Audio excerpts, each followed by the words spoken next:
Hey, what's up guys? Welcome back to another review, this time 76181 Batmobile the Penguin Chase. 392 pieces, it's 30 bucks. Comes with 2 minifigures, and of course, it's got that same nice box art that I pointed out on my last set review. So, getting into the minifigures themselves, you get, of course, Batman again, same figure, nothing's changed. And before I go over to Penguin, I guess a few things I didn't really point out in my other review.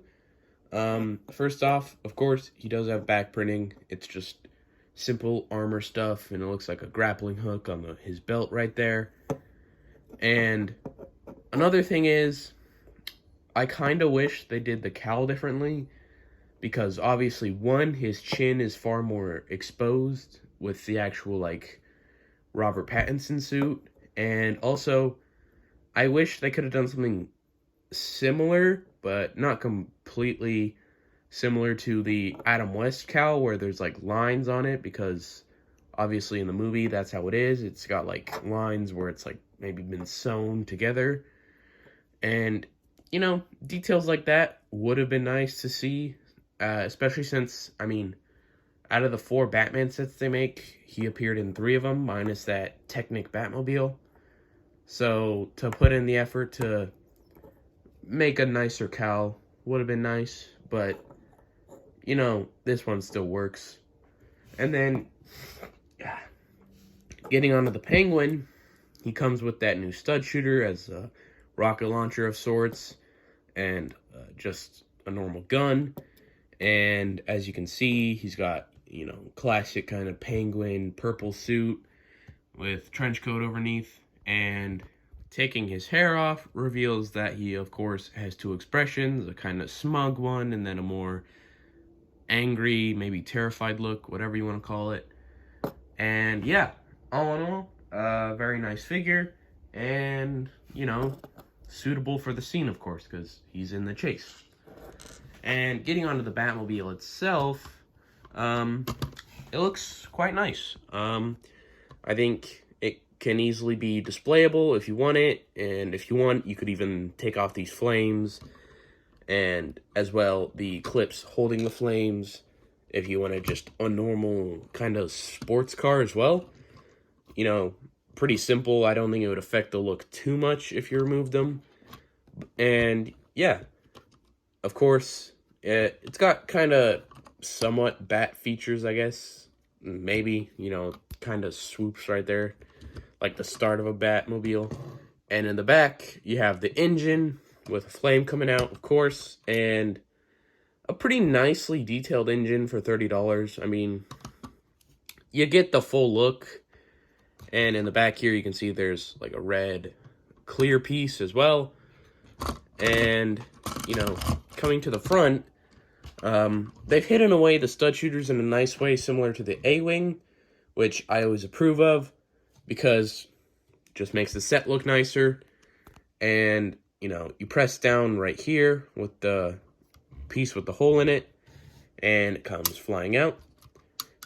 And the only complaint I have about this set, appearance-wise, is some of the stickers feel unnecessary. Like this stuff right there, yeah, I get it. It adds a bit of extra detail. You can actually see it, like, pretty clearly. It pops out at you. And even that, I guess, a little bit right there. But then you get stuff like this, where it's 5 gray dots. And I know it's like, oh, you can just not add the stickers, but I don't really see the point of that. It doesn't seem to make much sense to me to include that. Like, yeah, it's cool, it's riveting or whatever, but it's a pain in the ass. And then on the inside, you got a control panel and steering wheel. Pretty simple inside, nothing much to look at, really.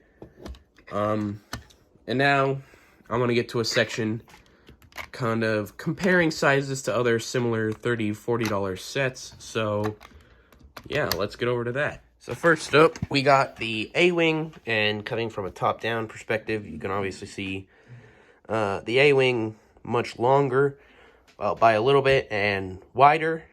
So, you know, If you got the A-Wing, this is about what it looks like. You know, it's bigger in terms of width and length, but not by a huge amount. Then getting the Ghost Rider car that came out, I think, a couple years ago. It's much smaller, so if you have this, the Batmobile will be way bigger. Or I guess, you know, however you decide way bigger is, but it's pretty tiny compared. I believe it's like 6x6 compared to 8x8, so 2 studs wider and at least like 4 studs longer as well, minus the flame as well. So yeah, if you got that, the Batmobile is bigger. Then coming over to the $40 Marauder, well, they're actually about the same length, as you can see. Obviously the Marauder is going to have more weight to it, and you know, it's got a lot more stuff packed in there. But if you got that set, about the same length for you. Marauder is a bit wider, of course, at its widest parts. And then, last but not least, the Tumbler that came out the same year, which, again, while being wider, is actually shorter in length, which I think makes sense in universe.